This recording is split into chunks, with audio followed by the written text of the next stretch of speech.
Parfait, on est en live. Ok,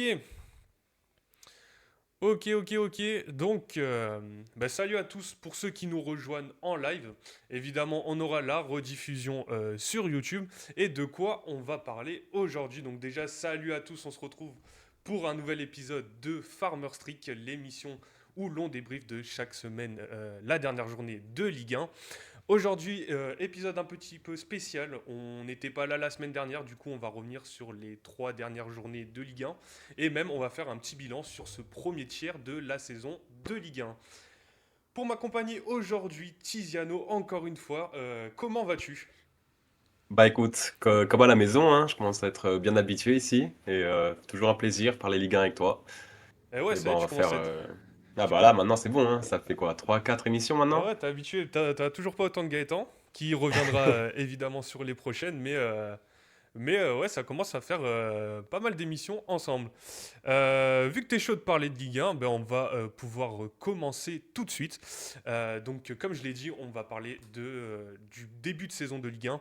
On va faire un petit bilan pour voir les équipes qu'on a aimées sur ce début de saison en Ligue 1, ce qui va se passer pour la suite, et peut-être les autres équipes qu'on n'a pas trop aimées. Pour commencer, donc pour ceux qui n'ont pas vu la preview de la saison de Ligue 1, on va faire un peu pareil, on essaiera de dire un mot sur chaque équipe, pardon, revenir sur leurs 3 derniers matchs et vous dire ce que l'on voit pour la suite. Si vous vous souvenez, avec Guillange et Gaëtan, nos 3 équipes à suivre en début de saison, c'était l'AS Monaco, Strasbourg et le Paris FC. Donc il y a pas mal de choses à dire déjà sur ces 3 équipes. Et on va quand même débuter sur l'équipe la plus intéressante de cette Ligue 1 cette saison. En tout cas, de mon avis, on va voir si tu es d'accord avec moi, Tiziano. C'est l'Olympique de Marseille. On va remettre un peu de contexte sur le début de saison de cet Olympique de Marseille. Le trio de dirigeants, Pablo Longoria, Mehdi Benassia, Roberto De Zerbi est toujours là. Les Marseillais sont dans la continuité de la saison dernière, donc ils ont fini deuxième ou troisième, je sais plus exactement, mais en tout Deuxième, cas deuxième, ouais. deuxième, voilà. Et donc ils sont engagés en Ligue des Champions, où ils ont déjà participé à des matchs contre le Real de Madrid, l'Ajax et le Sporting Lisbonne. Donc le Real Ajax, on en avait déjà parlé sur les émissions précédentes. Il leur reste des adversaires comme l'Atalanta cette semaine, donc ça sera demain, Newcastle, l'Union Saint-Gilloise, Liverpool et le Club Bruges. Donc, petit rappel sur ce début de saison de l'Olympique de Marseille qui a. Ce qu'on avait dit déjà sur la preview, c'est que des fois à l'Olympique de Marseille, ça va être intéressant à suivre parce que quand ça pète vraiment. Et en fait, ça avait pété dès le début de saison avec cette défaite contre le Stade Rennais, 1 but à 0, alors que le Stade Rennais était joué à 10. Dans le vestiaire, à la fin du match, on se souvient, altercation entre Adrien Rabiot et Jonathan Rowe. Les deux ont été transférés, ont été mis à l'écart, puis transférés. Donc Jonathan Rowe, c'est Bologne, J'ai le Génois, je Bologne, crois. Bologne. En Non, Bologne, ouais. Bologne. Ouais. C'est ça, Bologne. Et pour Adrien Rabiot, c'est le Milan AC. Mais il n'y avait pas toutes les arrivées de ce mercato. Donc on a eu l'arrivée de Benjamin Pavard, Naïef Aguerd, Aubameyang, Vermiren, Emerson, Wea, O'Reilly. Il y en a peut-être un ou deux que j'oublie, mais je crois que c'est les plus gros qui sont arrivés. Et donc on arrive à cette 11e journée de Ligue 1. Donc il n'y a que 2 défaites pour l'Olympique de Marseille. Celle contre Lyon, celle contre Lens qui était récemment. Et un match nul contre Angers, donc qui était juste le match d'avant, donc la 10e journée. Le dernier match ce week-end, c'est une victoire contre Auxerre, un but à 0. Avant de parler des individualités, est-ce que, Tiziano, j'ai commencé par une question, est-ce que c'est un très but de saison de l'Olympique de Marseille ou on les attendait plutôt à ce niveau? Et qu'est-ce qui t'a le plus marqué dans cet Olympique de Marseille? Bah, je trouve le début de saison de l'Olympique de Marseille, il est un peu à l'image du club. C'est vraiment un roller coaster, quoi. On passe de toutes les émotions à la fois. Comme tu l'as bien décrit, le début de saison, avec l'affaire Rabiot. euh, alors qu'on avait un été qui était jusque-là plutôt bon, hein, avec des arrivées qui faisaient sens, des grosses arrivées, Paixão et compagnie. Et ça a un peu vraiment rebattu les cartes. Et je trouve, comme tu l'as dit, le trio de dirigeants qui ont réussi à bien retomber sur leurs pattes, avec le départ de Rabiot et Rowe, avec une fin de mercato qui a vraiment comblé les manques. Et on a eu cette grosse série qui a enchaîné après le match, après la victoire lors du classique hein, contre le PSG, cette victoire 1-0. Et je crois que derrière, ils font 5 matchs, 5 victoires en comptant la Ligue des Champions. Et je trouve que par contre, depuis le petit faux pas, ça a commencé au Sporting. on a vu avec toutes ces petits incidents, le carton rouge un peu bête d'Emerson, le but contre son camp de Pavard. Bah derrière, il y a eu un petit, c'est un peu, ils sont retombés dans leur travers, un peu l'OM. Il y a eu la défaite à Lens, le match nul à la dernière minute à Angers, et même le dernier match à Auxerre. Alors ils le gagnent, mais la prestation, elle est pas convaincante. Et ça fait plusieurs fois cette saison où il y a des matchs comme ça contre des petits. Je pense au Havre où ils gagnent sur un score 6-2 à la fin, je crois, mais ils sont menés et il faut un carton rouge de Gauthier Loris pour vraiment qu'ils arrivent à repartir dans le match.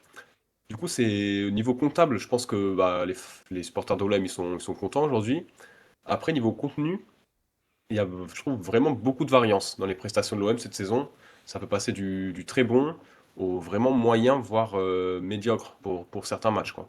Mais bon, les résultats sont là. Est-ce que c'est l'essentiel? Je sais pas, dis-moi ce que t'en penses. Bah déjà, pour revenir sur les recrues, c'est le joueur que j'avais oublié, donc Peshao, hein, qui était blessé en début de saison et qui a fait qui s'est Qui monte plutôt en bien mis en puissance, ouais. route. Ouais, surtout avec le match contre l'Ajax où il est vraiment pas mal.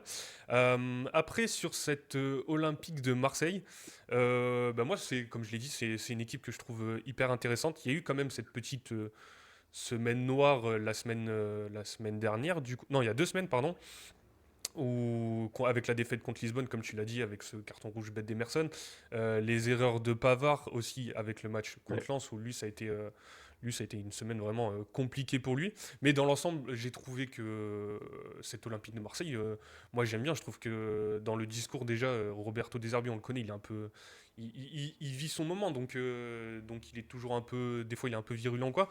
Mais moi j'aime beaucoup le jeu proposé, les recrues. Et même ce parcours en Ligue des Champions, je le trouve plutôt intéressant.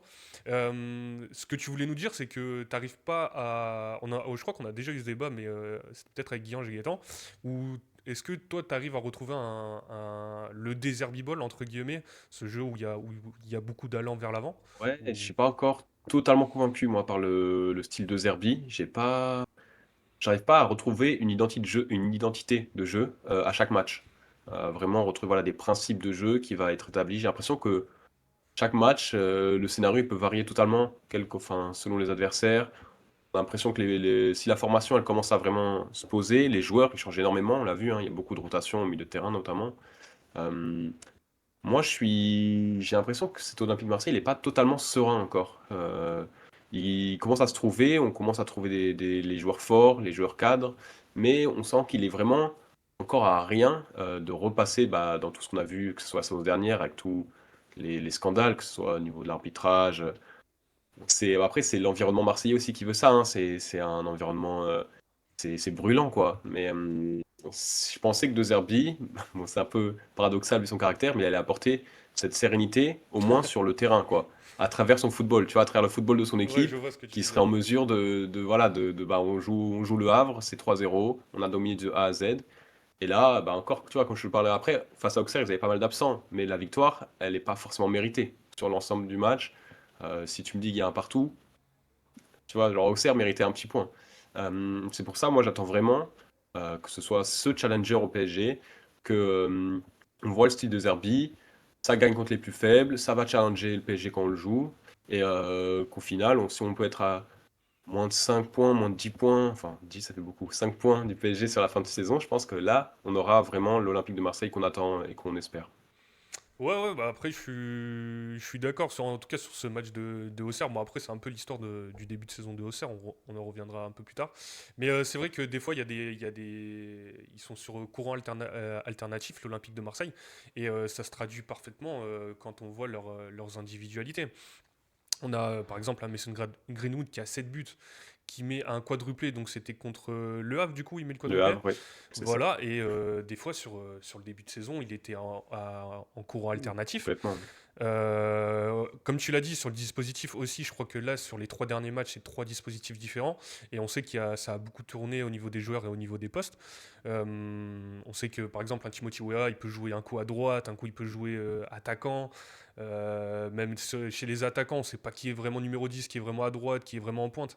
Ça tourne pas mal. Après, c'est les animations de jeu qu'ils font. Mais c'est vrai que, en tout cas, ce que tu as dit, on l'a souvent entendu ce débat. Est-ce que on voit vraiment la patte des Zerbi sur l'Olympique de Marseille? Je pense que petit à petit, quand même, on commence à l'avoir et au moins, il arrive à, on va dire, garder une stabilité, même s'il y a eu ce match nul contre Angers et cette défaite contre Lens, il y a quand même une stabilité avec ces 5 victoires d'affilée. Si on commence à rentrer dans les individualités, donc je l'ai dit, on a Mason Greenwood qui a 7 buts, on a Igor Pechao qui commence à s'installer dans cette équipe. Moi, j'avoue qu'au début, j'avais pas mal d'appréhension. Je me suis dit, le joueur, on le connaît pas trop.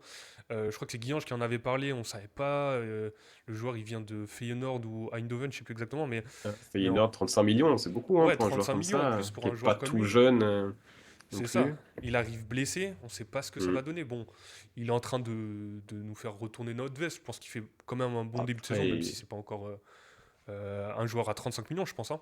Mais il y a quand même eu un joueur qui est considéré comme un des meilleurs joueurs à son poste, c'est Rouli.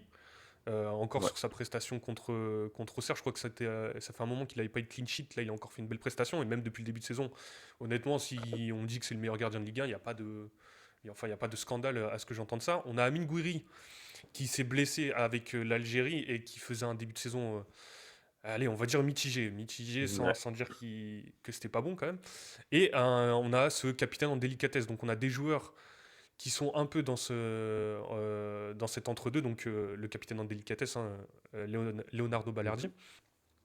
Et on a par exemple des minots comme Robin Ovas qui est en train d'éclater euh, devant le grand public. Donc pour toi, est-ce qu'il y a peut-être une individualité, un joueur que j'ai pas cité, qui représente vraiment ce début de saison de l'Olympique de Marseille? Ouais, bah, Ou même on le peut coach, parler hein, aussi si de. c'est vraiment Ouais, mais Deserbi tu qui vois, par incarne ce exemple, truc. quelqu'un comme. Enfin, je trouve que Benjamin Pavard, il incarne bien ce début de saison marseillais parce il est arrivé gros nom, champion du monde, titulaire au Bayern, titulaire à l'Inter. Il a fait un début de saison vraiment excellent. Je me souviens contre le PSG, etc. Il était vraiment bon, vraiment solide défensivement.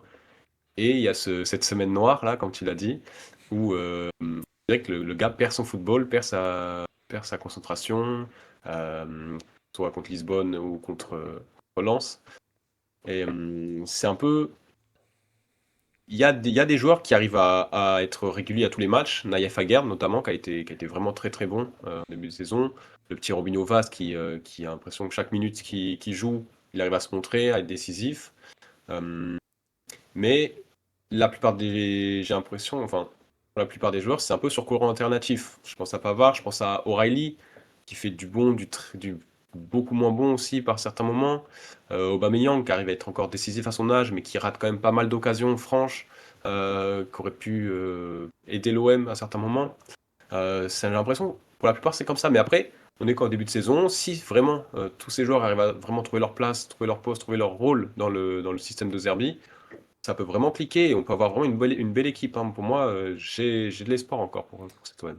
Ouais, moi je suis d'accord sur ce que tu dis sur la régularité. Moi je trouve que dans le secteur de jeu où ça se voit le plus, c'est au milieu de terrain. Tu as parlé d'Aurélie, mais il y a Højbjerg. On n'arrive pas à retrouver le joueur qu'on retrouvait l'année Beaucoup dernière, le critiqué. patron. Mm. Kondogbia, il est blessé, donc Ouais, on le voit Angel pas trop Gomez, jouer. c'est très insuffisant. Voilà, Angel Gomez, moi je m'attendais à ce que ça soit une très grosse recrue quand même. Il venait de Lille, il avait fait une bonne saison et tout ça. Et je pensais que ça allait être lui un peu le joueur qui allait apporter sa technique dans ce milieu de terrain. Au final, allez, on va dire, je suis pas fan, en tout cas à l'Olympique de Marseille. Après, on a, comme tu l'as dit, Vermirin. Donc lui, il a fait un gros match contre l'Ajax. Après, sur d'autres prestations, c'est un peu plus mitigé. En fait, moi, je pense que c'est là où, s'ils arrivent à stabiliser leur milieu de terrain, à trouver leur Ouais, je suis titulaire, d'accord. là, on verra peut-être un Olympique de Marseille avec plus de contenant. J'arrive pas à trouver mes mots, mais Ouais, ouais, ouais, qui pourra, enfin, voilà, enchaîner et avoir au moins des prestations régulières. Enfin, qu'elle soit bonne régulièrement, voilà, pardon. Ouais, je suis d'accord avec toi, parce que vraiment, derrière, ça a l'air d'être quand même assez solide dans l'ensemble. Aguerd, ça fait le boulot. Emerson, qui lui, pour le coup, a été plutôt bien régulier depuis le début de saison. Ouais, Devant, Emerson, alors désolé de te couper, mais pas Emerson de souci. c'était un peu un joueur lambda quand quand il a joué à l'Olympique Lyonnais. Et là, il arrive à Marseille. Honnêtement, il fait plutôt un bon début de parcours Ah ouais, avec vraiment, l'Olympique de vraiment. Marseille, hein. Comme je disais, devant, on sait que bah, Greenwood, il va avoir ses stats. Pachao, on va lui laisser le temps, mais bon, il a l'air d'avoir du talent. En pointe, t'as Aubameyang, t'as Robinho Vaz, Gouiri, s'il arrive à lancer sa saison, ça va marquer. Et ouais, si tu arrives à lier cette défense, cette attaque avec un milieu de terrain solide, qui peut faire, enfin, si tu arrives à trouver tes trois hommes, ou un selon le système, ça peut vraiment faire la différence, je crois, pour l'OM. Ouais, ouais, exactement. Et aussi sur les sur les défenseurs pour y revenir aussi. L'attaque, je suis totalement d'accord. Et sur ces défenseurs, je trouve que Aguerd, franchement, c'est vraiment une top recrue et Complètement. que c'est lui qui va stabiliser. Là encore, Deserbi, il a dit qu'il avait mal, je crois que c'était à la hanche, et qu'au final, il a fait l'effort de jouer. En tout cas, c'est une top recrue. Il faut juste qu'il en fait, il trouve une solidité, qu'il trouve du rythme. On verra ce que ça va donner pour l'Olympique de Marseille. Je crois qu'ils ont un calendrier. Je vais vite fait regarder leur calendrier euh, au moins jusqu'à peut-être mi-septembre, mi-décembre, pardon. Donc là, ils jouent l'Atalanta demain. Après, ils jouent Brest, ils jouent Nice au retour de la trêve, Newcastle, Toulouse, Lille, l'Union Saint-Gilloise, l'AS Monaco. L'AS Monaco et après il y aura la trêve d'hiver. Donc ça va Ah, pas c'est être costaud, hein. un. Ouais, c'est pas un calendrier cadeau. Mais tu vois, sur tous ces matchs, si on exclut la Ligue des Champions, je pense que Marseille contre Lille, ils sont favoris. Contre Monaco, ils sont favoris. Contre Nice, ils sont favoris. Brest, c'est des matchs chiants, mais ils sont largement favoris. Contre Toulouse aussi. Donc je te dis pas qu'ils vont gagner tous leurs matchs, mais normalement, ça devrait. Enfin, c'est là où ils vont devoir prouver qu'ils ont cette continuité et cette solidité. Je sais pas ce que t'en penses, mais. Ouais, complètement. C'est dans ces affrontements-là qu'on attend l'OM, hein. C'est face aux gros, c'est réussir à imposer son style et à montrer qu'ils sont favoris au moins pour la deuxième place et le podium. Ok. Ouais, donc sans le rappeler, on est d'accord que l'objectif, c'est clairement minimum le podium pour l'Olympique de Marseille. En Ligue des Champions, c'est aller le plus loin possible, donc ils vont sûrement faire top 24, en tout cas on l'espère, et aller en barrage. Et après, mieux ils font, mieux c'est pour les clubs français, et pour eux en tout cas. Mais en tout cas, ils se sont au moins donné les moyens de jouer sur les deux tableaux. On a vu que contre le match avec le Real de Madrid, ils ont fait ils ont tout fait pour le gagner, en tout cas, même s'ils l'ont perdu sur beaucoup de chances du Real. L'Ajax, ils les ont dérouillés. Le Sporting, ça s'est un peu mal passé, mais bon, on a vu quand même qu'il y avait une envie d'aller gagner le match, même à 10. Bon, la Et première mi-temps, elle était parfaite, hein, quasiment. ouais, c'est ça. Et là, contre l'Atalanta, honnêtement, pour avoir. Quand on a, enfin, j'ai pas beaucoup regardé l'Atalanta cette saison, mais je les ai vus contre le Paris Saint-Germain. En plus, ils ont changé de coach, tout ça. Normalement, ils doivent aller, ils doivent prendre ce match en tout cas. Donc voilà. Donc pour le prochain match, on l'a dit, ça sera Brest avant la trêve, donc victoire attendue. Mais pour finir, est-ce que le chemin est tracé en fait pour l'Olympique de Marseille pour au moins ce podium? Et d'après toi, qu'est-ce qui pourrait enrayer la machine? Sûrement les blessures, j'imagine. Et évidemment, comme on va le redire, mais faut pas que mentalement ça craque à l'Olympique de Ah, mais Marseille, c'est ça. ou des arbitres pètent un câble, une suspension de Longoria, où on sait pas, En fait, voilà, tout peut se c'est le passer. souci, c'est le Ou les souci de l'OM. supporters qui font péter le stade ou un truc comme ça, tu vois. Ah, c'est le souci de l'OM, c'est vraiment cet environnement OM qui rend tout le monde, À bah, cran. tout se fait passionnément, quoi que ce soit dans la Ouais. victoire ou dans la défaite aussi. Du coup, si demain ça enchaîne trois défaites d'affilée en Ligue 1, mais le club peut prendre feu, tu vois. Il peut avoir un joueur qui se fait incendier. Enfin, c'est pour ça à l'OM, on peut jamais être sûr. Mais ils ont toutes les cartes en main pour faire au minimum podium. On n'en attend pas moins d'eux. Et c'est à eux aussi de gérer ces émotions. C'est pour ça qu'on a ce trio de dirigeants qui aujourd'hui commence à prendre de l'expérience. Il faut qu'ils arrivent à contenir la ferveur marseillaise et à la faire fructifier. Ouais, clairement. Donc, on verra ce qui va se passer du côté de l'OM. Mais en tout cas, comme tu l'as dit, ils ont toutes les cartes en main pour que ça se passe bien. Et en tout cas, on suivra ça avec attention. Pour changer d'équipe, on va faire un mot rapide quand même sur le Paris Saint-Germain. Donc Paris, depuis le début de saison, c'est souvent des équipes bis parce qu'ils ont on l'a souvent dit, un début de saison un peu tronqué parce qu'ils n'ont pas eu de préparation, Coupe du Monde des clubs, l'enchaînement des matchs et les blessures. Donc ça roule quand même un peu sur le championnat, même avec des équipes, vraiment des équipes bis, voire C des fois, hein. Mais il n'y a que 2 points d'écart avec l'Olympique de Marseille et Lens. Il y en a 4 avec Lille, Monaco et Lyon. Mais est-ce que c'est un peu. Cette question, c'est un peu péjoratif pour la Ligue 1, mais le but pour le Paris Saint-Germain, en fait, c'est d'être frais en Ligue des Champions parce qu'ils veulent se doubler en Ligue des Champions et de faire tourner en Ligue 1, en fait, juste pour qu'ils récupèrent de la fraîcheur physique. Est-ce que c'est un peu péjoratif pour cette Ligue 1 ou c'est logique, en fait? Qu'est-ce que t'en penses? Bah après, est-ce qu'ils ont trop le choix? On sait qu'il y a eu aussi une cascade de blessures au PSG en début de saison. Et comme tu l'as dit, le manque de préparation, on l'a senti, on le sent toujours. Euh, les joueurs n'arrivent pas à enchaîner. Désiré Doué, là, il est repassé par la case d'infirmerie. Il en a pour quelques mois. C'est une blessure assez sérieuse. Dembélé, il est rentré contre Nice. Il a senti une gêne aussi au bout de 15 minutes.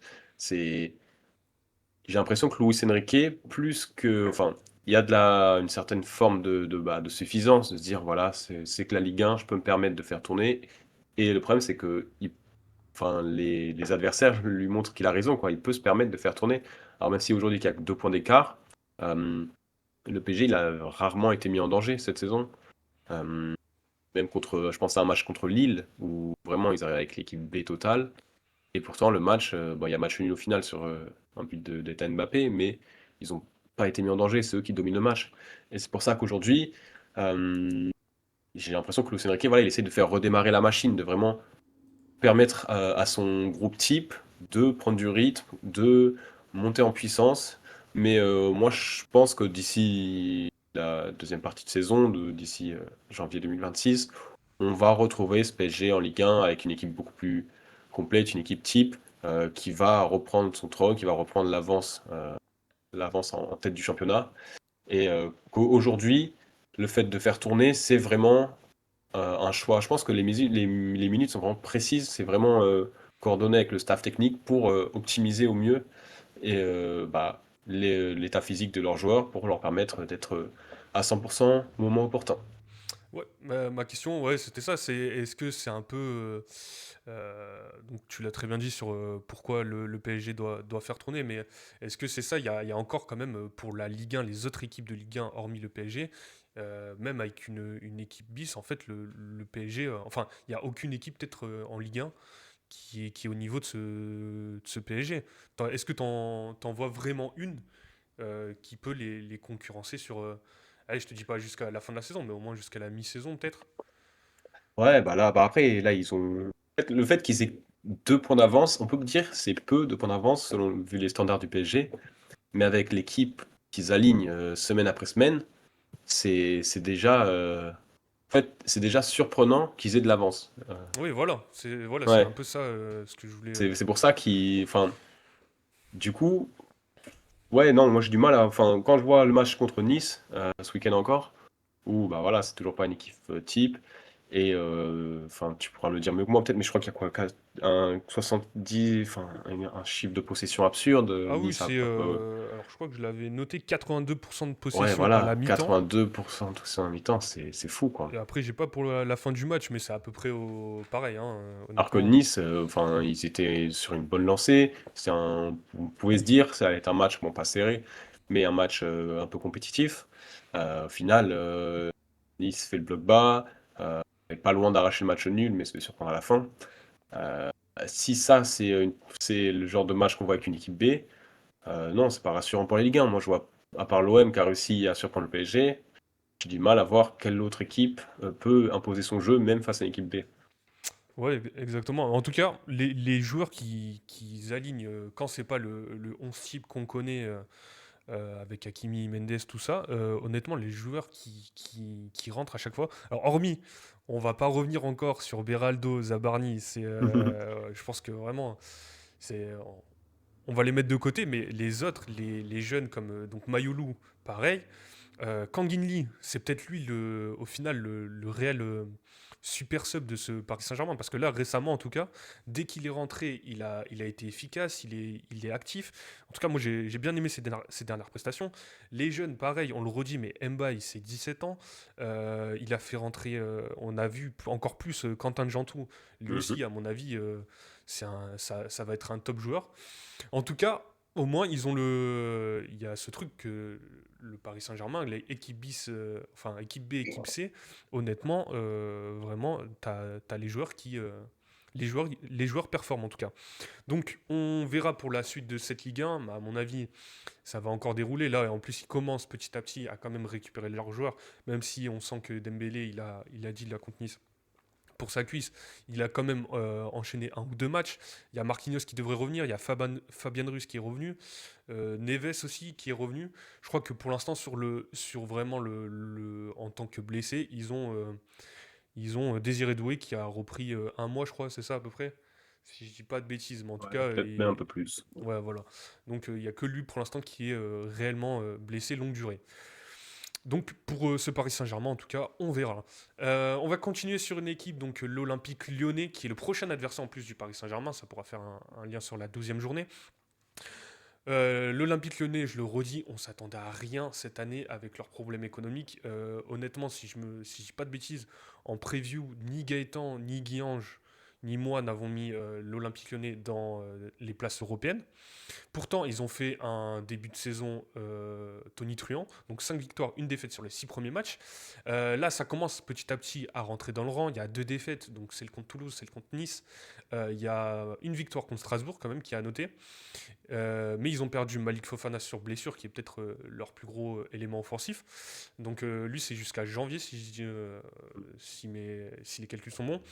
Il y a 2 matchs nuls, dont un vilain contre le Paris FC où ils menaient 3-0, ils ont été rattrapés 3-3. Et là, le dernier contre Brest, il y a une lecture totalement différente où en fait c'est la dernière recrue, Hans Ateboer, qui se fait expulser au bout de 7 minutes, donc sur le dernier match dimanche. Et ils ont quand même réussi à tenir le résultat, le 0-0. Et en plus, ils étaient pas loin de le gagner le match. Donc, voilà pour le petit bilan de cet Olympique Lyonnais. En Coupe d'Europe, c'est 3 matchs, 3 victoires, hein. Il y a eu Bâle, Salzbourg et l'autre équipe, je crois, c'est Utrecht. Utrecht, Pêche, ouais. ouais. Donc question simple, mais en même temps un peu compliqué d'y répondre. C'est quoi la suite en fait pour l'Olympique Lyonnais? Bah, c'est dur à dire, comme tu dis, parce que ouais, on s'attendait pas à grand-chose à cette équipe. Après, il y a quand même des bons joueurs, hein, faut l'avouer, que ce soit Tolisso, Malik Fofana, Tanner Tessman, Morton, qui sont réussi à montrer que c'était des joueurs solides. Niakate Mata en défense aussi, Niakate notamment, qui a vraiment step up, hein, par rapport à la saison Ah dernière. ouais, ouais, Aujourd'hui, clairement. Parce que c'est un cadre de Ligue 1, quoi, ah mais Niakate, hein. clairement, alors je me posais la question contre Brest, est-ce que peut-être Niakate actuellement c'est un des meilleurs ou le meilleur peut-être défenseur central de Ligue 1 Bah, comparé tu à la peux le saison mettre dernière, c'est fou quand même. le débat pour le meilleur joueur, meilleur défenseur de Ligue 1, hein, sur ce début de saison. Notamment, bah, ils ont commencé avec quoi, 5 matchs sans prendre de but, ou peut-être 4 sans prendre de but. Ouais, c'est ça. L'OL, ça craque à Rennes, dans un scénario aussi un peu étonnant. Mais ouais, c'était vraiment solide défensivement. Non, c'est Fonseca qui arrive à faire du super boulot avec peu. Et surtout, je pense vraiment au secteur offensif, qui est d'une pauvreté. Et c'est assez fou quand même. Enfin, un mec comme Karabec, qui était l'année dernière en D2 allemande, aujourd'hui il est titulaire indiscutable, quoi. Tous les matchs en attaque. À gauche, là, ils doivent jouer avec Alfonso Moreira, maintenant Qui que montre des Malik choses pas Fofana est mal en plus, blessé, hein. qui est plutôt intéressant, mais c'est un joueur qui joue avec la réserve du Sporting l'année dernière, quoi. Ouais, ouais, C'est ouais. assez fou. Du coup, il arrive à trouver des solutions. Euh, Moi, j'ai Morton, beaucoup super recrue aussi. d'espoir à Morton, vraiment, vraiment excellent. Euh, et le pire, c'est qu'il y a pas mal de scénarios défavorables à l'OL sur ce début de saison. Toulouse, ils prennent 2 buts en fin de match, qui les empêchent de gagner. Euh, il y a le scénario à Rennes qui va vraiment pas en leur faveur. Le fameux Saglis Euh, aussi je crois que c'était sur Complètement, Morton, ouais, non? ouais, ouais, c'est. Non, mais Contre, c'est-à-dire que contre, l'OL pourrait contre être Nice, encore plus haut. ouais, Contre Nice, ils dominent le match, ils oui, contre sont Nice, il y a un penalty dominateurs. arrêté aussi. Il y a un penalty arrêté qui est juste avant le 3-1. Euh, ouais, non, il y a des scénarios qui pourraient faire que l'OL soit plus haut. Ouais, moi j'ai beaucoup d'espoir avec un bon mercato hivernal qui est pas à exclure. On a entendu la rumeur Hendrick qui a l'air de vraiment prendre de la place. Alors, il aurait appelé Euh, Fonseca récemment, hein. ouais, non, mais ça a l'air d'être assez sérieux cette rumeur. Moi j'ai l'espoir voilà, qu'avec peut-être deux, trois joueurs offensifs, il y ait un avenir pour un Noël européen cette saison, ouais, complètement. Pour en revenir à ce qu'on disait, donc ouais, toi tu vois, alors c'était ma question suivante, tu m'as devancé, mais alors toi la saison prochaine, tu vois l'Olympique Lyonnais en Coupe d'Europe. Mais ouais, moi, bah, en fait, je trouve Paulo Et laquelle Fonseca, surtout? ouais, je pense, si on va s'arrêter à l'Europa League déjà, Non, mais on va peut-être pas peut-être la vu. conférence, tu vois. Oui, non, je pense que. Non, mais je pense que Paulo Fonseca, en fait, c'est un super coach. C'est vraiment quelqu'un qui, partout où il est passé, bon, à part à Milan, et il y a un autre club où il a flop, si je dis pas de bêtises. À la Roma, je Mais crois. à la Roma, il était bon. À la Roma, Ah. il fait du bon Ah, boulot c'était pas au pendant un Shakhtar? temps. Il a pas fait le Shakhtar ou Il a un fait truc comme ça, je Shakhtar, crois? où c'était pas mal. Je sais Euh, plus. mais il y a un club où il flop. Je vais essayer Avant Lille, je sais qu'il. je vais essayer de retrouver ça. Ouais, si tu peux me retrouver ça, parfait. Mais non, pour moi, Paul Fonseca, c'est un super coach de Ligue 1 et il arrive à faire vraiment un bon boulot. Et en fait, quand je regarde les concurrents, je me dis qu'il y a la place. Il y a la place d'aller chercher euh, Alors, soit une conférence League, comme tu dis, et avec des circonstances un peu favorables, pourquoi pas l'Europa, ouais. ok. Alors, pour en revenir à Fonseca, donc il a fait Lyon, l'AC Milan, ça s'est mal passé. Il a fait le LOSC, la Roma, du coup. C'est peut-être c'est pas la deuxième saison à la Roma ou c'est un peu cata? Mm. C'est pas la folie, mais c'est ok. Il a Non, fait mais le ok, Shakhtar pendant peut-être. 3 ans et après Ok, non. Braga, Passos de Ferreira et après c'est des clubs Ok, non, portugais. je confonds. C'est juste Je au crois que Milan où c'est. Ouais, il a un non. peu raté. En tout cas, à Milan, ouais, à Milan pour le coup c'était vraiment cata, hein. Ouais, On va ouais, pas non, se c'était pas mentir. beau. Mais ouais, donc du coup, toi tu les vois plutôt en Europa League. Moi j'avoue que j'attends T'as quand du même. mal? Ok. Ouais, j'attends quand même parce que j'avoue que j'ai été vraiment étonné par ce début de saison. Ils ont toujours pas d'attaquant. Là, on va voir s'ils arrivent à faire Hendrick. Mais Malik Fofana qui se blesse, Satriano, on pensait que peut-être, mais au final, on sait ce qu'il va t'apporter, on sait ce qu'il va pas t'apporter. La défense, en cas de blessé, donc faut quand même que Tagliafico il soit titulaire. Niakate et Mata, va falloir qu'ils maintiennent le rythme. On voit que Niakate, ça va à peu près. Mata, des fois, il est remis sur son côté et c'est un peu moins bon. Donc on verra, mais pour l'instant, c'est correct. Mais en fait, moi, je pense il y a un moment où ça va craquer. S'ils arrivent à continuer sur ce rythme toute la saison avec la Ligue Europa, franchement, honnêtement, chapeau. Ouais, J'attends de vraiment. voir encore quand même. Mais ouais, alors je pense pas Ligue des Champions, hein, ça m'étonnerait qu'il fasse podium ou quatrième, où il faudra faire des barrages, Ça va être peut-être compliqué, Europa hein. League, et peut-être avec une coupe ou un truc comme ça, Conference League. Mais franchement, j'attends de voir, parce qu'il y a quand même une sacrée concurrence sur cette Ligue 1. Donc, euh, donc je sais pas, honnêtement, je sais pas. Je pense que vraiment jouer comme ça toute la saison, ça va être chaud. Après, s'ils arrivent à faire venir Hendrick et qu'il se met à marquer des buts, qui se met à être le joueur qu'on attend de lui, bah, on va dire que ça va être pas mal. Il y a aussi le fait que Fonseca va peut-être revenir Ouais, ouais, ouais. sur le terrain, donc peut-être que ça va y jouer aussi. Donc ça sera à suivre. Mais en tout cas, j'attends d'en voir plus en tout cas pour l'Olympique Lyonnais. Voilà. Tu voulais rajouter quelque chose peut-être sur Lyon ou on passe aux autres équipes?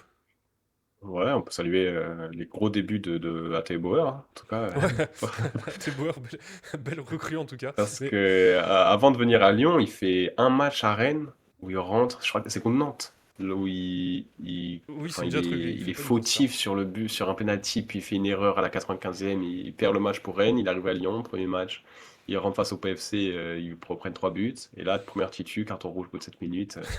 Non, c'est fort, c'est fort. Ah ouais, pas de chance pour lui. En tout cas, faut noter aussi que le gardien qu'ils ont signé, donc Dominique Greff, qui Bref, remplace Rémi Descamps, c'est vraiment pas mal. Après, il y a d'autres joueurs comme Maitland Niles aussi, lui à voir parce que vraiment aussi ouais, ses performances, c'est mm, une fois sur deux. Kluivert, on va pas revenir dessus quand même. Gezal, il a pas vraiment de temps de jeu. À voir si Kalismera aussi, il peut il est en un peu montrer plus sorti, sur la suite. ouais, un peu sorti de la rotation, hein, Ouais, Casemiro, j'ai l'impression. ouais, et après, ça sera à voir. En tout cas pour cet Olympique Lyonnais. Et Tanner Tessman aussi, je trouve qu'il Honnêtement, c'est un bon joueur, mais je trouve qu'il surperforme par rapport à ce qu'on a vu la saison dernière quand même, parce que la saison Ah dernière, oui, c'était complètement. c'était quand même moins bon. Mais en tout cas, si lui est bon, ça peut être que être positif pour la suite de l'Olympique Lyonnais. On va continuer avec un petit pack d'équipes qui jouent la Coupe d'Europe, du coup, enfin qui sont dans ces places de Coupe d'Europe. Donc on a le LOSC Strasbourg, Monaco, et étonnamment, on a le RC Lens, qui sont dans les places européennes avec les équipes qu'on a déjà citées, donc l'Olympique Lyonnais, l'Olympique de Marseille et évidemment le Paris Saint-Germain.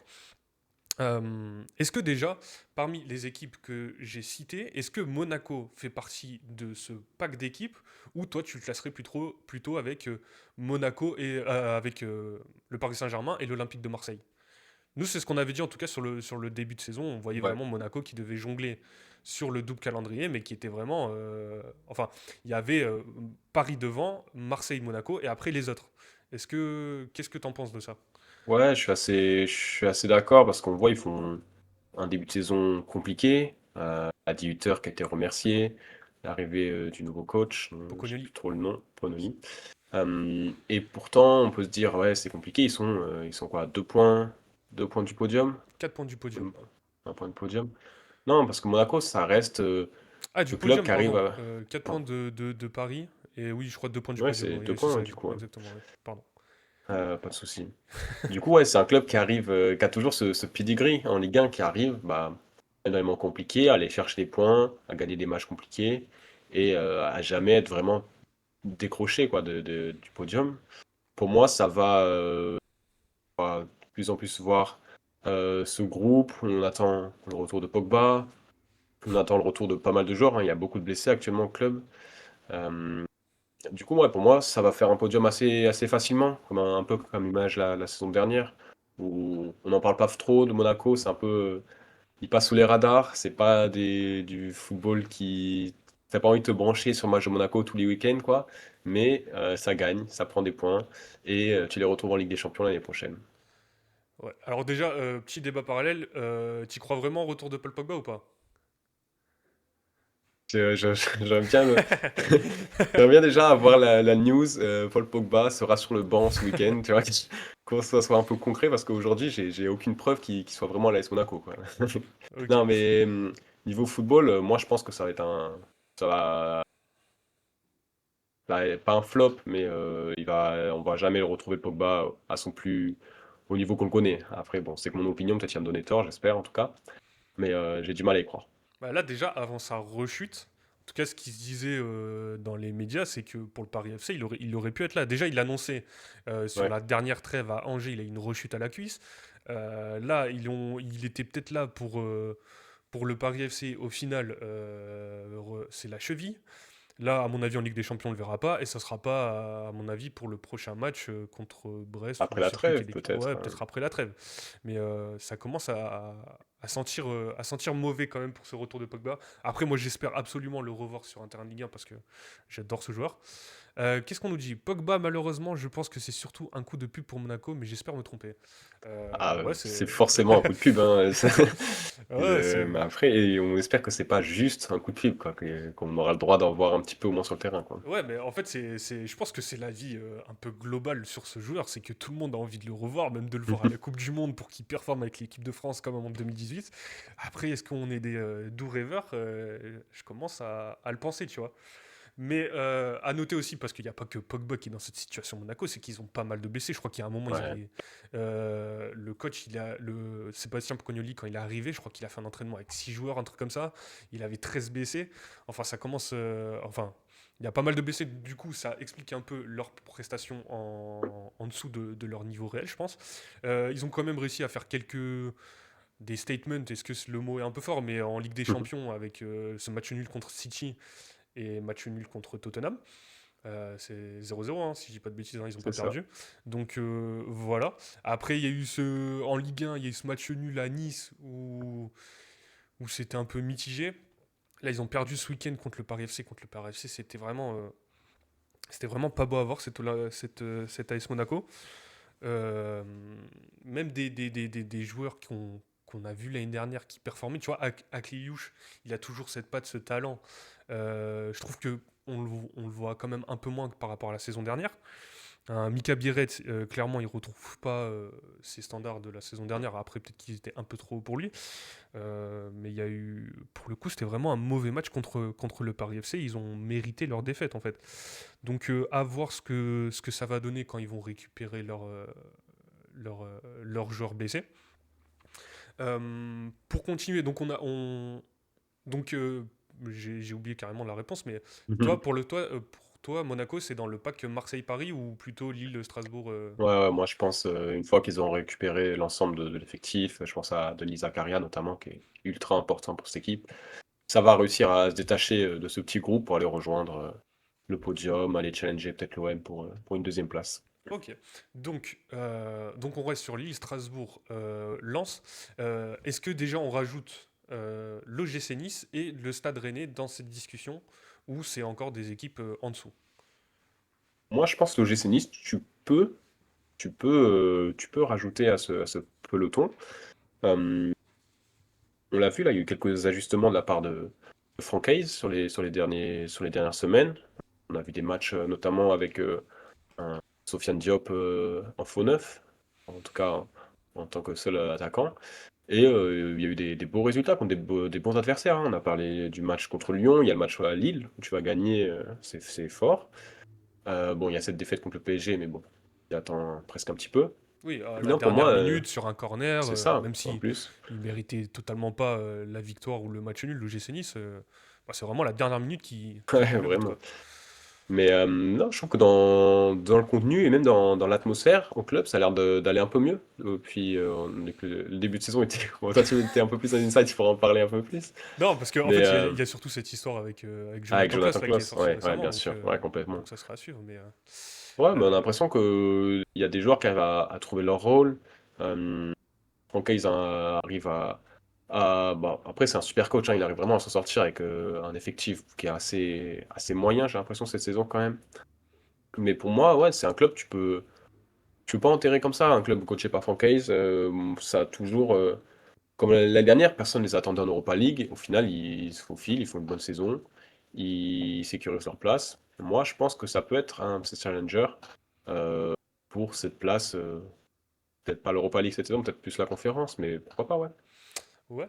Euh, j'ai totalement oublié ma question Mhm. par rapport à ce que tu disais, mais ouais, sur cet OGC Nice, en fait, ça a été un mercato plutôt compliqué. Donc déjà, toi, tu les rajoutes dans Ah voilà, sur la preview, moi, bon après, Ouais, c'est un peu un avis de supporter, mais je pense réellement que cette quatrième passe, ils pouvaient l'accrocher en début de saison. Est-ce que toi, déjà, tu avais ok. ce même avis Non.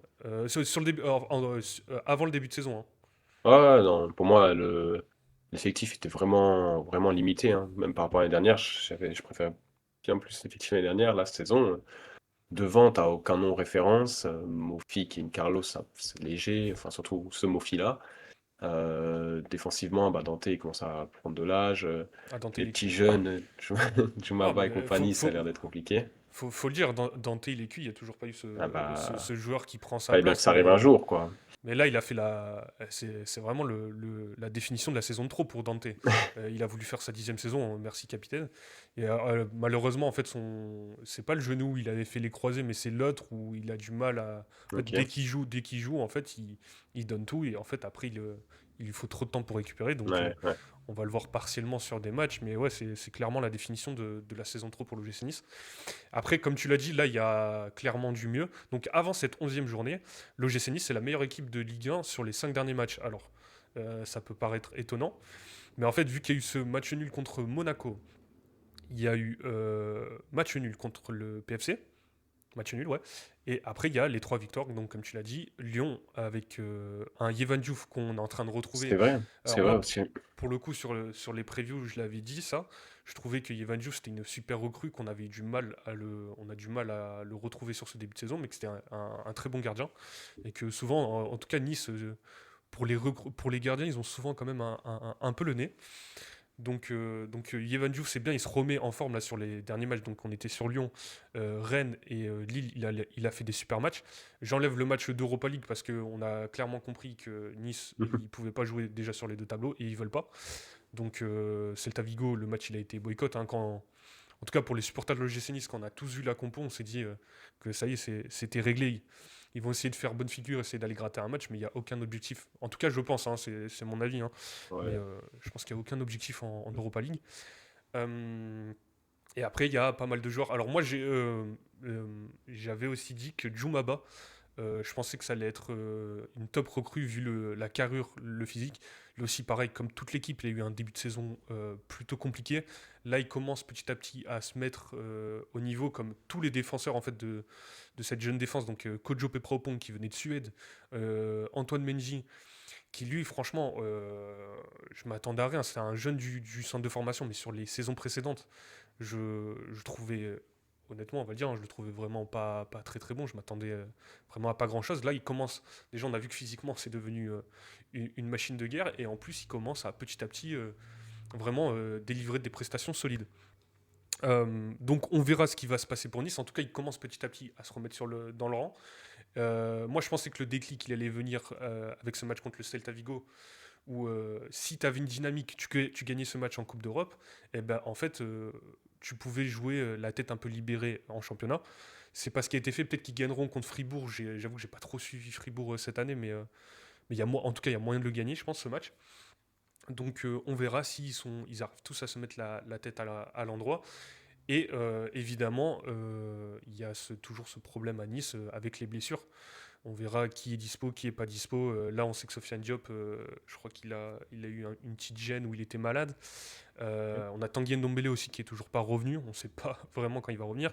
Ce problème avec Jonathan Klaus, alors là, de toute façon, bon, déjà sportivement, ça se voyait qu'il avait la tête ailleurs. On en avait déjà parlé.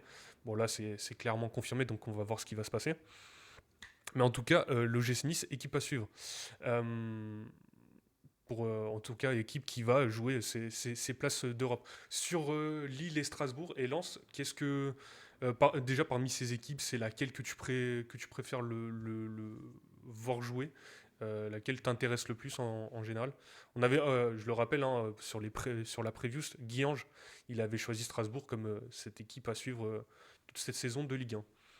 Ouais, Strasbourg, c'est intéressant hein, avec ce groupe ultra jeune, mené par Liam Resinor qui fait du bon taf, qui arrive à proposer un jeu. C'était plus compliqué en début de saison, depuis un moment ça va mieux, c'est vraiment, voilà, on retrouve ce style offensif qui va vers l'avant. Mais non, moi j'ai petite préférence pour Lille. En vrai, j'aime bien les équipes de Genesio. Je trouve que, bon, c'est pas tout le temps régulier là aussi, mais quand ça joue au football, ça joue vraiment de l'avant. Il y a des joueurs que j'adore dans cet effectif, que ce soit bah, Igaman, enfin, je le trouve vraiment excellent. Haraldsson, alors c'est par moment, hein, mais il a des petits coups de génie ce joueur. Et tout ce qu'ils ont réussi à construire, que ce soit Fernandez les Pardo petits aussi. jeunes, Boudaoui au milieu, comme tu l'as dit, Fernando Espardo qui est vraiment excellent. Non, il y a vraiment. C'est une équipe, j'aime bien la construction de l'équipe, j'aime bien ce que propose l'équipe la plupart du temps. Et dans ce trio, moi je pense par contre, tu me diras ton avis juste après, mais pour moi, Lens, ça va collapse, ça va retomber dans le milieu de tableau. J'ai. J'ai vraiment l'impression que les victoires qu'ils arrivent à aller chercher, c'est tout le Ric-Rac, temps ouais. à l'arraché, ric-rac, ouais. Là, ce week-end, ils gagnent 3-0 Mm. euh, Après, c'est Lorient. contre Lorient. La deuxième mi-temps, avant le deuxième but, ils sont à 0 tir. Lorient a 3-4 occasions d'égaliser. Et ils arrivent à s'en sortir sur un nouveau but sur corner. Mais c'est vraiment ric-rac.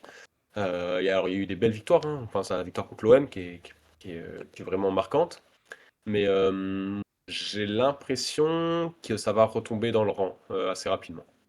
Ok. Alors déjà, moi sur Lille, Ouais. ça aussi on l'avait dit, qu'ils avaient perdu pas mal de joueurs, que l'effectif il était pas mal modifié. Toi, tu as parlé plutôt des jeunes. Moi, j'avoue que ce que j'aime bien dans cette équipe de Lille, c'est les vieux briscards au final.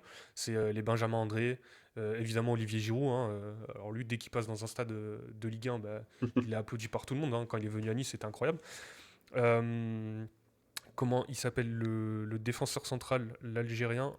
C'est algérien, je crois. Aïssa Aïssa Mendy? Mendy. Ouais, Ouais. j'aime beaucoup aussi. Je trouve que lui, c'était un super truc de le faire revenir. Le gardien, le Turc, il est très bon aussi. Donc, ouais, cette équipe de Lille, ça va être intéressant à suivre. Après, je sais pas exactement jusqu'où ils peuvent aller. Est-ce qu'ils peuvent aller concurrencer ces équipes, donc comme on l'a dit, Monaco ou l'Olympique de Marseille.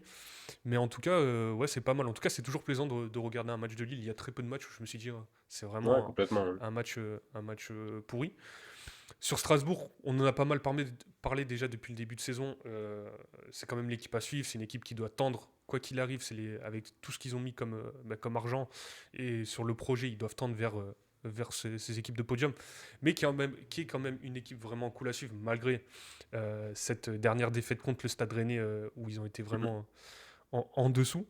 Mais il y a quand même des joueurs à voir. Et surtout ce parcours en Coupe d'Europe. Bon, là, c'est la phase de ligue en Conférence League, donc on connaît. Honnêtement, je connais pas les équipes, donc à voir peut-être sur s'ils continuent leur parcours, en tout cas, si ils peuvent vraiment aller chercher cette conférence. Je crois que c'est Diego Moreira qui en a parlé en interview et que lui, en tout cas, je crois qu'il a dit que c'était vraiment l'objectif quand même d'aller gagner cette conférence League, donc ça serait pas mal qu'il la gagne en vrai. Et, et enfin, sur Lens, je suis plutôt d'accord sur ce que tu as dit. Même si, en fait, moi, je suis plutôt, j'ai plutôt confiance, pardon, en Pierre Sage. Je trouve que Ok. c'est un super manager, un super coach. On l'appelle comme on veut, mais en tout cas, je trouve qu'il arrive à faire des super trucs avec cette équipe de Lens, qui n'a pas le plus gros effectif de cette Ligue 1, honnêtement, et que en fait, je pense que ça va être l'histoire de leur saison.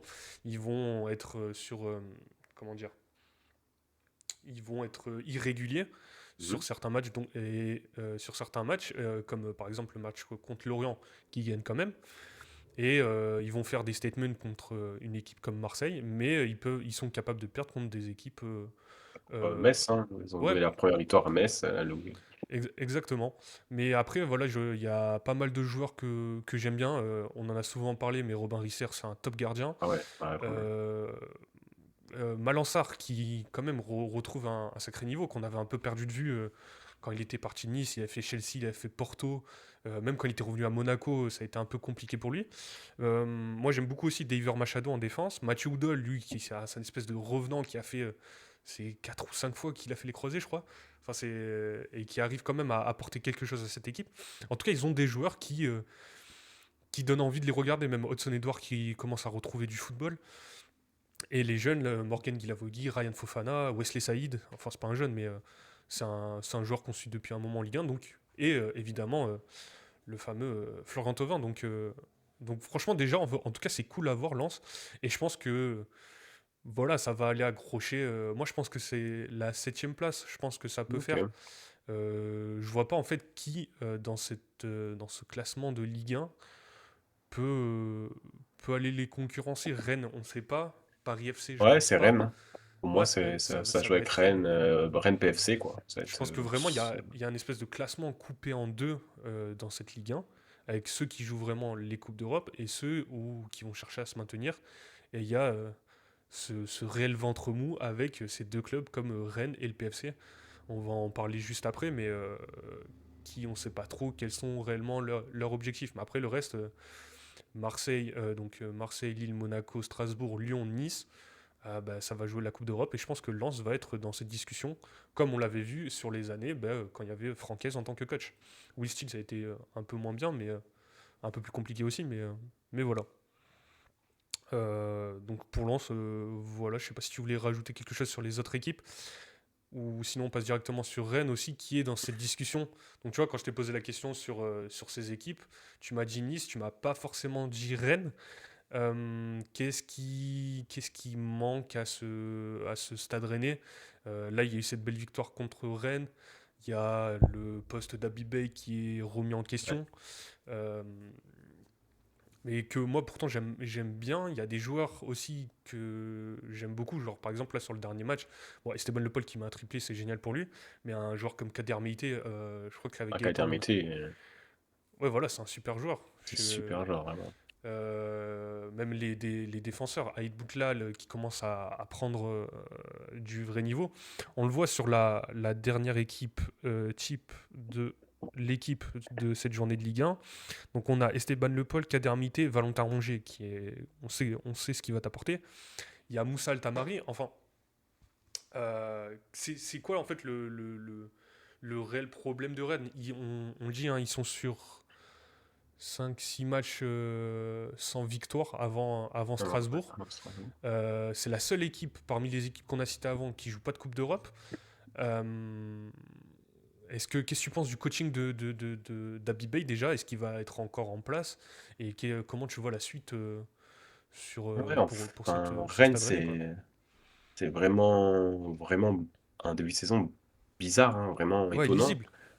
Ouais, parce au bout d'un moment, tu penses que Abibay va sauter. Tu te dis, il n'y a plus le choix là. Il y a une rupture, bah, on le sait, avec Seko Fofana, Ludovic Blas notamment, qui ont été tenus hors du groupe pour la journée précédente. Là, ce week-end, ils étaient de retour sur le banc face à Mais, Strasbourg. mais mec, mais en plus avec le président, Oui, c'est Pouille, ça, je crois Pouille. que...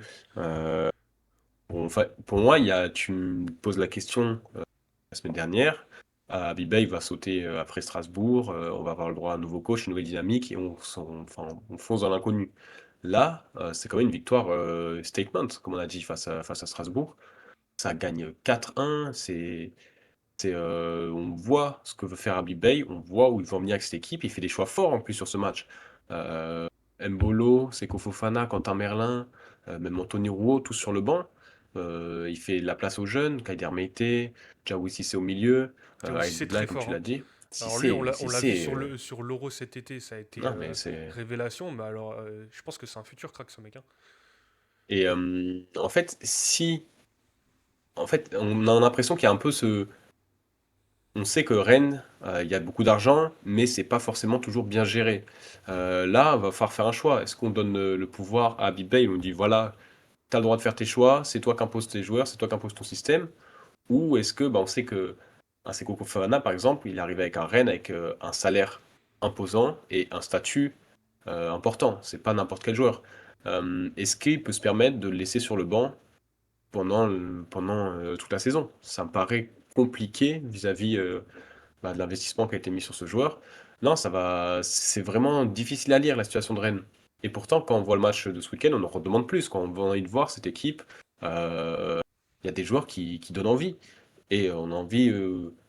Enfin, moi, maintenant, j'ai envie, voilà, d'investir sur Habib Beye, le laisser aller au bout de ses idées, et qui montre jusqu'où il peut monter avec ce club. Parce que même si le début de saison, il y a eu énormément de matchs nuls, la plupart des matchs, alors j'ai plus la stat exacte, mais sur tous les matchs enfin quasiment tous les matchs de Rennes, il menait au score au bout d'un moment dans le match. Oui, Et à un moment, ça s'effondre. Je crois qu'il y a 4 matchs où il mène de 2 buts d'écart. alors je crois que c'est Euh, 3 matchs où ils mènent de 2 buts d'écart et 4 où ils mènent je en crois que c'est début de même match et beaucoup. ils ouvrent le score et après ils sont... Je crois que c'est même plus où il mène dans le match. Mais Oui, tout ça pour dire c'est... que c'est une équipe qui montre des choses, quoi. Qui n'a pas peur de jouer, qui se fait souvent surprendre en fin de match. Mais bon, est-ce que en leur donnant pas un peu plus de temps à Bibé et son équipe, tu peux pas avoir une équipe performante? Peut-être ces saisons, ça va être un peu juste pour l'Europe, mais dès l'année prochaine, voilà, ça se place comme un candidat sérieux à l'Europe en Ligue 1. Ok, donc pour toi, Rennes, cette année, c'est trop juste pour l'Europe.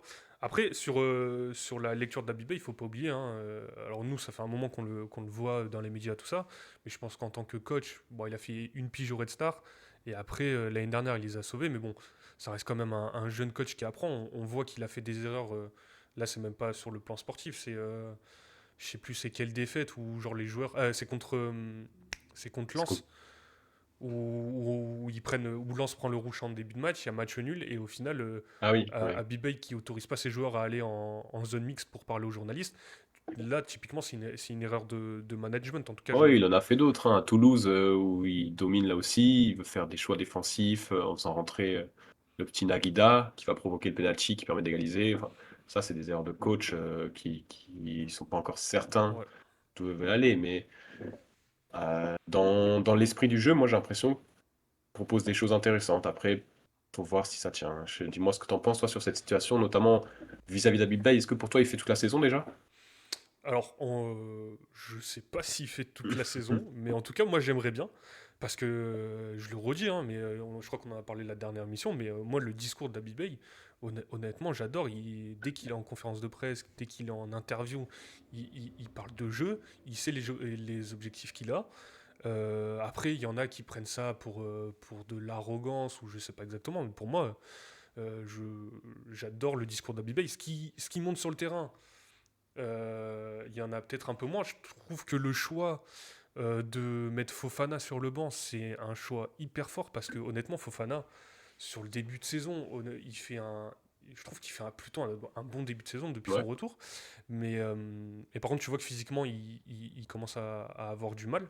Ludovic Blas, moi, c'est un joueur que j'aime beaucoup, mais pareil, il est pas assez, il est pas assez présent, il est pas assez décisif, je trouve. Brillem Bolo, c'est une Ah, recrue mid, quoi, on va dire. ouais, c'est faible, hein. Ouais, voilà. Honnêtement, qu'il soit mis sur le banc, moi, ça me choque pas, surtout quand on voit le match de Meïté. Franchement, j'ai adoré son match, hein.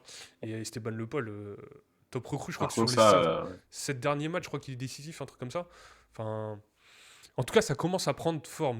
En fait, le truc, c'est que là, ils gagnent 4-1 contre Strasbourg. Si le prochain match, donc ça sera contre le PFC, ils en prennent, je sais pas, 3 ou ils perdent un truc comme ça, bon, en fait, il y aura exactement les mêmes interrogations. Donc, va falloir que Rennes, en tout cas, ils enchaînent. Et je le rappelle, sur leur effectif, il y a Brissamba, troisième gardien de l'équipe de France, mais quand même international. Aït Boutlal, je pense que c'est un top joueur et que lui, il va falloir s'il est dans le droit chemin, je pense que ça sera vraiment un très très bon défenseur à l'avenir. Bon, il y a Lilian Brassier, on sait ce qu'il apporte en Ligue 1. solide, hein. Ouais, ouais, Cette saison, en tout cas, ça va. oui, capable de faire Oui, des après, pertes de concentration. Mais en tout cas, oui, sur cette saison, ça va. C'est pas sa saison l'année dernière à l'Olympique de Marseille. Frankowski, valeur sûre de Ligue 1, je pense. Jérémy Jacquet, pareil, c'est un jeune, je pense il a énormément de talent et qui va le montrer bientôt. Quentin Merlin, on sait ce qu'il t'apporte aussi en Ligue 1. Il y a d'autres joueurs. Camara aussi, valeur sûre de Ligue 1. Diaby ouais, Cissé, je le Valentin redis, c'est un crack. Rongier. Ouais, Valentin Rongier, on sait ce qu'il va t'apporter. Lui, pour le coup, c'est vraiment le capitaine, le patron de cette équipe, je trouve. Et après, en attaque, donc comme je le redis, Meïté, Le Paul, à mon avis, ça va faire le taf. Et Moussa Altamari. Moussa Altamari, pour moi, il faut qu'il soit titulaire à Rennes. C'est le seul à Rennes, je trouve, qui est vraiment constant Et sur ses prestations. tu as bien aimé le Tamari Piston, là, sur les deux derniers matchs? Alors, À la place de Merlin? en tout cas, à la place de Merlin, moi j'ai trouvé en tout cas, il en fait beaucoup. Il a Ouais, du déchet dans son truc, mais je trouve qu'il apporte tellement que vraiment il se donne. Après, peut-être le voir plus haut sur le terrain, je sais pas comment il pourrait faire ça tactiquement. J'avoue que là, ça me paraît compliqué, mais en tout cas, en tant que piston, je trouve qu'il a fait plutôt du très bon travail. En tout cas, c'est clairement à revoir. Je sais pas ce que t'en penses. ouais, moi je trouve que ça lui va bien sur le deux pistons parce que, comme tu as dit, il a vraiment beaucoup de déchets et souvent dans le dernier geste, quoi, quand il arrive au bord de la surface, Exactement, ouais. il a l'impression qu'il est un peu perdu. Et je trouve que là, voilà, dans ce rôle de piston, Habib Beye utilise bien son activité, sa générosité et enfin, il est délaissé de ses tâches trop offensives où parfois il a un peu plus de mal. Exactement. Après, juste petite dernière question et après on passera à la suite. Mhm. On a parlé de Lens juste avant. Entre Lens et Rennes, tu vois qui devant au classement par exemple? En fait, j'ai vraiment trop de mal à voir où va aller la saison de Rennes. Comme tu l'as dit, une défaite au PFC et peut-être que Abiba il saute et on se retrouve avec Laurent Blanc sur le banc et c'est pas du tout la même, c'est pas S'il vous du tout la plaît. même saison. Le retour de Julien Stéphane, putain. Vraiment. Ouais, c'est pour ça que j'ai vraiment trop du mal à lire la saison de Rennes. Mais si euh, Abiba il est maintenu en place, vraiment, où on lui dit, voilà, qu'importe ce qui se passe, tu finis la saison, moi je les vois passer devant Lens. Ouais. Ok. Après, pas aller non Pas de plus Coupe d'Europe. beaucoup plus haut, mais au moins finir en première partie de tableau. Ok. Ok. Bah moi je les vois en tout cas batailler de cette place. Après je sais pas tu vois pour cette place de Conference League, Ouais, ouais. cette septième place qui peut valoir une place en Coupe d'Europe. Mais voilà, en tout cas, ça va être à suivre, mais c'est vrai que c'est un peu illisible sur le début de saison du Stade Rennais. Pour passer à la suite, donc là on a fait notre première grosse partie de tableau. La deuxième, on va être un peu plus rapide parce que je pense que toutes les équipes qu'on va citer, hormis une, leur objectif c'est un peu le même. Il y en a peut-être une autre qui est dans ce questionnement vu leur position au classement. Euh, Sur les équipes de Ligue 1, donc on a le Paris FC, on a Toulouse, Le Havre, Brest, Nantes, Angers, Lorient, Metz, Auxerre. Aucune équipe n'a gagné leur dernier match, sauf Metz, qui est sur 2 victoires, et le Paris FC, du coup, qui a gagné contre Monaco. Metz qui est sur 2 victoires, Le Havre qui a pris 7 points sur les 3 derniers matchs, plus et il y a cette histoire de racisme avec le joueur de Toulouse. Honnêtement, bon, c'est un peu catastrophique ce genre d'histoire, je sais même pas quoi en penser. Mais on va valider ça. Pour faire les calendriers, voilà. Le Havre jusqu'à mi-décembre, c'est Nantes, PSG, Lille, PFC, Lyon. Brest, il y a Marseille, Metz, Strasbourg, Monaco, Rennes, Auxerre et Lyon. Et Auxerre, il y a Angers, Lyon, PFC, Metz, Lille. Euh, Déjà, est-ce qu'on peut exclure le Paris FC et Toulouse de cette course au maintien? Ouais, ouais, je pense que, bon, déjà pour le Paris FC, euh, j'aime bien ce qu'il propose au niveau du terrain. Je trouve qu'il y a une vraie proposition. Même dans les défaites, c'est un club qui joue. J'ai en tête un match à Strasbourg où alors ils se font dépasser sur la fin, mais il y a vraiment une vraie proposition. Kebal, il est en train de nous faire une saison de fou. Il Clairement. y a quelques joueurs comme ça. Moses Simons, alors c'est plus sur courant alternatif, mais bon, ça reste une valeur sûre de Ligue 1. Même Jean-Philippe Au Crasso, milieu, hein, honnêtement. Crasso qui fait ses matchs, hein, ouais, comme tu le dis. Au milieu de terrain, Camara, c'est pas Bassirou. mal. Camara, Maxime Camara, c'est Lopez. très fort aussi, hein. Là, Ah ouais, le ouais, dernier ouais, match ouais, contre ouais. Monaco, c'est très très fort. Ouais, et pour Euh, moi, alors il y a déjà ça, et il va y avoir le mercato hivernal où ils vont oh, oui. investir sans aucun doute. Du coup, pour moi, le PFC, c'est sauvé déjà aujourd'hui.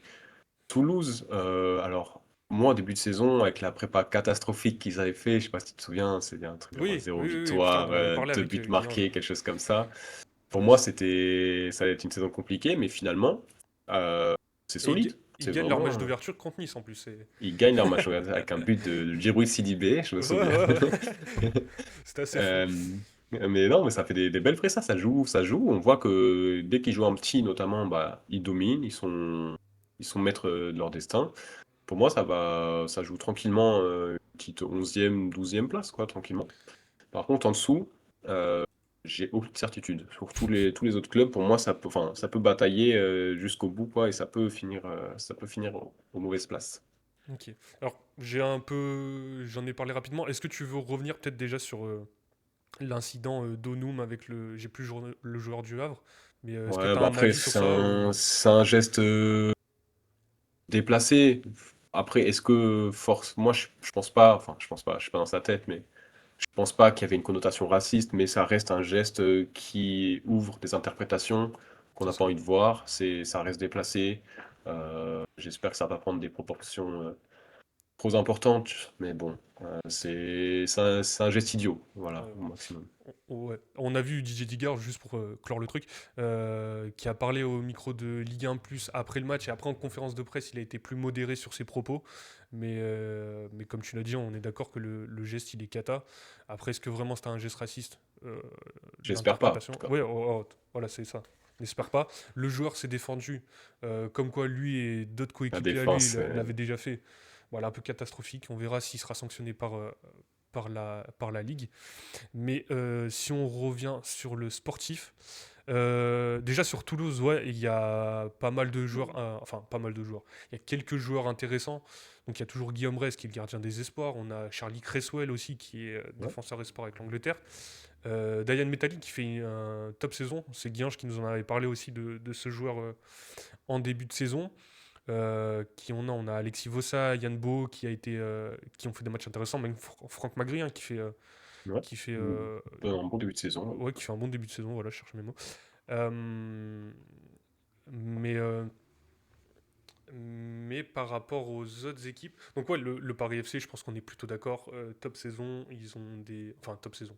En tout cas, ils jouent pas forcément le maintien. En cas en janvier, ils pourront mettre Ouais. de l'argent pour investir sur le marché pour quoi qu'il arrive éviter cette relégation. Euh, Sur Toulouse, je sais pas. Là, pour le coup, ils font un bon début de saison. Ils sont 9e actuellement, donc à égalité de points avec Rennes. Et ils sont que à 3, non, 5 points de Lyon, qui est 6e. Je sais pas s'ils vont jouer le maintien. J'avoue que, pareil, ça reste une équipe un peu illisible. Mais en tout cas, ils proposent une, un football un peu plus intéressant que les autres équipes qui sont plus bas. Euh, Auxerre, moi j'aimais bien en début de saison. Au final, on voit que là récemment c'est vraiment compliqué. Il y a peut-être comment il s'appelle, Christophe Pellissier qui Ouais. serait sur le point d'être remercié. Metz qui a gagné leurs 2 derniers matchs. Alors là, c'est si quelqu'un s'y attendait, chapeau. Mais Brest, je trouve que l'équipe c'est très compliqué. Là, on l'a vu contre l'Olympique Lyonnais. Ils doivent presque le perdre le match, même sur les prestations d'avant, c'était pas fou. Honnêtement, sur ces équipes, donc Le Havre, Brest, Angers, Nantes, Lorient, Metz, Auxerre, on est d'accord que l'objectif c'est le maintien. Ils ont Ouais. pas, il n'y a Mais pas tu vois, de. l'équipe que je trouve la plus convaincante dans ce groupe-là, c'est presque Angers, qui, pour le coup, sur le papier, Moi un j'étais sûr. l'effectif d'Angers, sur le papier, c'est compliqué, quoi. Bah, tu vois, moi j'étais Mais sur Le Havre. Parce que Le ouais, Havre, Le par Havre rapport aussi, à qui leur propose. saison, Ouais, ouais. par rapport à la saison dernière, même Didier Ligard, on sait que Ouais, c'est enfin, pas Pep le Guardiola, hein, mercato du Havre, on va pas lui manquer de respect, mais c'est vraiment des joueurs aléatoires qui sont allés chercher. Et ça va, il réussit à, ouais, réussit moi à je suis. gagner des matchs importants. Bah, la victoire face à Auxerre récemment, il me semble. Sur un but de Ouais, c'est ça, Abdoulaye ils ont gagné, Touré. ouais, ouais. C'est contre, C'est ça c'est contre exactement. Ouais. Auxerre, ouais. Ouais, non, je trouve que c'est deux équipes avec Angers qui, avec très peu de moyens, je pense, hein, c'est deux des pires Auxerre et budgets de Brest, ils Ligue ont 1. battu. Ouais. Arrive à proposer, à montrer, enfin, à avoir des joueurs qui arrivent à se montrer, des belles séquences avec ballon. Et non, c'est deux équipes qui, je pensais, allaient vraiment être au fond, au niveau de Metz, hein, voilà, à peu près, et qui arrivent à se dépatouiller, à proposer des choses et à avoir une opportunité de se maintenir cette saison. Ok. Si je te demande là ton prono actuellement avec la forme du moment, tout ça, c'est qui que tu me mets bon, c'était Qui, pas pour français du tout, descendre, mais qui tu vois descendre en ouais, moi Ligue je 2 la pense saison Metz, prochaine? Metz ça va descendre. Oui, je pense que Après là, ils Metz arrivent. aussi, quoi qu'il arrive, même si là ils ont un Que bon, reggaeton, faut, ça va faut, être faut voir la compliqué. victoire face à Nantes, le premier but qui marque, je sais pas si tu l'as vu. Si, si, je Voilà, l'ai vu. voilà, remise du défenseur, aussi, il était généreux. Mais non, ouais, pour moi, ça va être compliqué pour Metz. Et après, pour le deuxième nom, Moi je dirais Lorient hein, quand C'est même, hein. Je pense compliqué à que les dire. deux ils vont faire l'ascenseur en vrai, Lorient, hein. Lorient peut-être. Attention à Brest, hein. Attention à Brest, Ouais. Et c'est Brest, je pense qu'ils dans. ont quand même Après, ils ont l'effectif. ils ont l'effectif, Mais mais au niveau du terrain, c'est vraiment compliqué, hein, cette ouais, saison. Il y a ouais, pas, mais à part contre Nice, je crois, c'est contre Nice ouais, hein, c'est qui, Nice, qui oui, gagne oui, oui. assez facilement. J'ai pas le souvenir d'un match un peu convaincant, un peu contrôlé de la part de Brest. Non, pour le coup, ouais, Brest, ça a été, c'est plutôt pas très beau à voir, mais je pense qu'ils ont l'effectif et ils ont quand même le groupe avec Eric Roy ils sont derrière le coach, donc je pense que ça va se maintenir, peut-être pas confortablement, mais je les vois pas descendre. Euh, Ouais, moi, je serais, j'espère pour eux, mais bon, attention. moi, je serais plutôt là sur ce qu'on a vu, en tout cas, bah, ouais, Lorient faire l'ascenseur, et après sur ce barrage, bah, moi j'avais dit plutôt Le Havre en début de saison par rapport à leur fin de saison dernière. Est-ce que ça va être Auxerre, même si là aussi il y a des joueurs que j'aime bien à Auxerre. Je pense que ouais, peut-être. En tout cas, je pense que ça joue entre Auxerre et Le Havre, ce truc de barragiste. Est-ce que toi, t'en as peut-être une autre? Ouais, non, je suis assez d'accord. Je te dis, moi, je mets une petite pièce quand même sur Brest. Attention. Brest, ok. Ok, ok. Bah, je pense que on a été pas mal. Je retrouve mon petit conducteur. Est-ce que j'avais d'autres questions? Non, je pense qu'on est plutôt pas mal sur ce petit bilan de ces 11 premières journées de Ligue 1. Est-ce qu'on a oublié quelque chose, Tiziano? Je te le demande à chaque fois, mais je pense qu'encore une fois, on a été complet, non? Ouais, moi j'ai l'impression qu'on a parlé un peu tout le monde. Ça fait plaisir à toutes les équipes, c'est pas mal, hein. Bah nickel. Juste pour le recap du coup. Donc pour cette dernière journée avant la trêve, donc la 12e journée de Ligue 1, on aura le Paris FC contre Rennes, Marseille contre Brest, Le Havre contre Nantes, Monaco-Lens, Lorient-Toulouse, Angers-Auxerre, Metz-Nice, Strasbourg-Lille et Lyon-PSG. Déjà, je pense que le Lyon-PSG, ça va être à suivre impérativement. Le Strasbourg-Lille aussi, avec tout ce qu'on a dit. Est-ce que peut-être il y a un autre match qui te branche. Moi, je suis Monaco, vraiment Lens, Paris FC Rennes. Je pense que ça va être pas mal à suivre Paris ça. FC Rennes, ouais. Ouais, ouais, ça va être très intéressant à regarder pour la dynamique de deux équipes qui ont fait chacune une bonne prestation ce week-end. Ouais, et pour moi, ouais, PSG-OL, ça peut être un très bon match, je pense, parce que l'OL, j'ai bien de les voir contre. J'aime bien quand ils jouent des gros cette saison. Ils arrivent toujours à proposer quelque chose. Et là, contre le PSG, j'ai envie de voir ce que ça va donner. Ouais, bah, je pense que ouais, ça va être hyper intéressant. Donc ça sera à suivre évidemment à partir de vendredi. Sur le classement, donc on a le Paris Saint-Germain qui est premier, comme on l'a dit, avec 24 points. Marseille lance 22 points qui sont tous les deux, enfin deuxième et troisième par rapport au goal à virage. Donc Marseille deuxième, Lens troisième. Quatrième, Lille 20 points. Cinquième, Monaco 20 points. Lyon 20 points aussi, sixième. Strasbourg à 19, l'OGC Nice à 17. Et après, pour le bas du classement, on a Auxerre qui est dernier 18e avec 7 points. Metz qui a 8 points 17e. Et Lorient qui est barragiste pour l'instant avec 9 points à égalité avec le FC Nantes. Et pour notre classement débuteur, donc on a Joaquin Panicelli qui n'a pas fait un grand match contre le Stade Rennais cette semaine, mais on lui en voudra pas parce qu'il est toujours à 9 buts, qui a aucune passe D par contre. On a Esteban Le Paul du coup avec son triplé qui a 8 buts et 3 passes décisives et Mason Greenwood avec son quadruplé d'il y a 2 voire 3 semaines je crois qui a 7 buts et 3 passes décisives et enfin Sofiane Diop 6 buts, une passe D. Donc voilà, je pense que pour cette journée de Ligue 1, on est plutôt pas mal. On va finir comme d'habitude sur notre séquence un Français à l'étranger ou un ancien de Ligue 1. Tiziano, sur qui tu voulais revenir? Ouais, je voulais parler de la très bonne prestation de Ryan Cherki ce week-end avec City. Ça rejoint ce qu'on avait dit dans nos émissions Équipe de France, que Ryan Cherki avait un rôle à jouer pour cette Coupe du Monde 2026 si et seulement si il faisait une grosse saison avec City. Et là, on l'a vu ce week-end face à une grosse équipe enfin, face à un Bournemouth qui faisait un super début de saison. Euh, une victoire convaincante de City avec un Ryan Cherki passeur décisif deux fois pour Erling Haaland. Une connexion, on sent déjà la connexion entre les deux joueurs. Et si Ryan Cherki arrive à trouver sa place, à trouver ses marques dans l'effectif de Pep, on peut assister à une grande saison de l'ancien Lyonnais. Et ça fera autant de bien à City que ça fera du bien à l'équipe de France, à mon avis. Ouais, exactement, exactement. Comme tu l'as dit et comme l'a dit Pep Guardiola en conférence de presse, si la connexion entre eux s'avère fatale, ben, il peut avoir que du positif pour lui, pour l'équipe de France, pour City. Donc vraiment, le joueur à suivre. En plus, on voit qu'il a fait cette espèce de remise en forme là. Et Ouais. on va voir en tout cas ce que ça va donner. Mais ouais, c'était vraiment pas mal. Et on va voir. Je crois que cette semaine, il joue ce soir. Je crois contre. Évidemment, j'ai perdu l'équipe. Mais je crois qu'ils c'était Dortmund, je Euh, crois. Il joue demain contre Dortmund, si je dis pas de bêtises. Voilà, confirmer c'est ça, ça. mais Demain contre ouais. Dortmund, donc ça va être plutôt intéressant. Dortmund qui est pas une grande équipe en Ligue 1, en tout cas en Bundesliga, je les ai vus jouer ce week-end contre Augsbourg, c'était vraiment pas beau à voir. Bref, pour